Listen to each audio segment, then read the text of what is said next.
whenever you talk about Chairman Mao, you inspire me of another quotation, not of Chairman Mao, but another famous Chinese war strategies, that you don't fight wars on too many fronts at the same time. That, I think, is a folly that is being experienced by USA.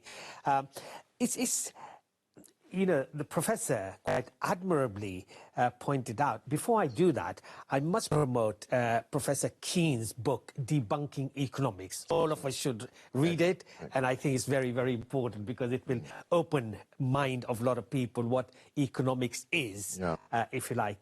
Coming back to our professor from Middlesex University, is that if you look at many measures of where America internally is very weak.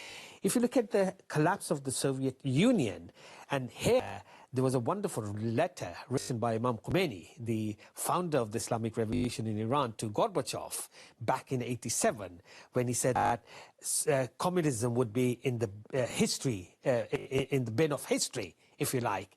And he advised Gorbachev at that time that perhaps they should also look at and abandon the US and sort of plan their own economy in the way that it is said.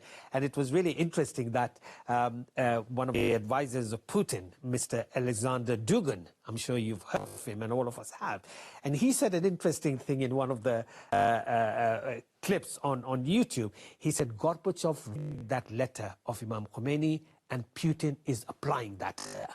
So it's quite fascinating what is going on at this moment in the mix. So if you look at different measures, the collapse of the Soviet Union at least protected the ordinary people because they had welfare, they had cheaper housing, they had healthcare and all these matters. But when America, because of the debt that it has, if it collapses, there are no cushions. No safety nets. No safety nets for the American population. As we know, at this moment, 50 million of the people don't have health care. Housing is atrocious in USA. So the pain that is going to be experienced by the majority of the people in the USA is going to be probably more significant than what the people in Soviet Union felt. So the game that America has been playing, because it has been able to bully the world through its military power, through its economic power, through its, satanic power, as again, Imam Khomeini called it the big Satan, and Putin calls it the empire of lies. So everything has been based on illusion.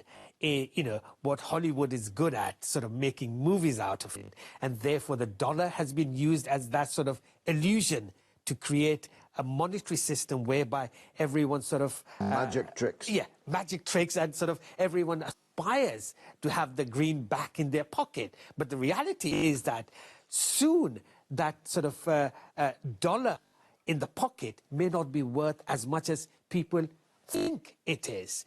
And that's where I think the big problem lies. Clive, you are, let me say, a kind of a Cassandra to some extent. You have preached for years that the system that we have is doomed, the end is nigh. Some might have dismissed you as a crank for saying so, but you must be feeling pretty vindicated right now. I'm not a doom monger, because I actually see what's happening as a precursor to something much more positive. But I think in 2008, when Congress was bounced into bailing out the banks in America, and the same thing was replicated across European banks, we have a bankrupt banking system. It should have collapsed years ago. And arguably, if you go back to 2019 in September, the Fed began expanding its balance sheet because things were getting very tense within the interbank market. The system has been broken for a long time. It's a slow-motion train crash. And the only remedy they've had is to pour more and more money, to create more and more money. Now, John Law did this in 1720 in France and had to flee for his life because he collapsed the currency.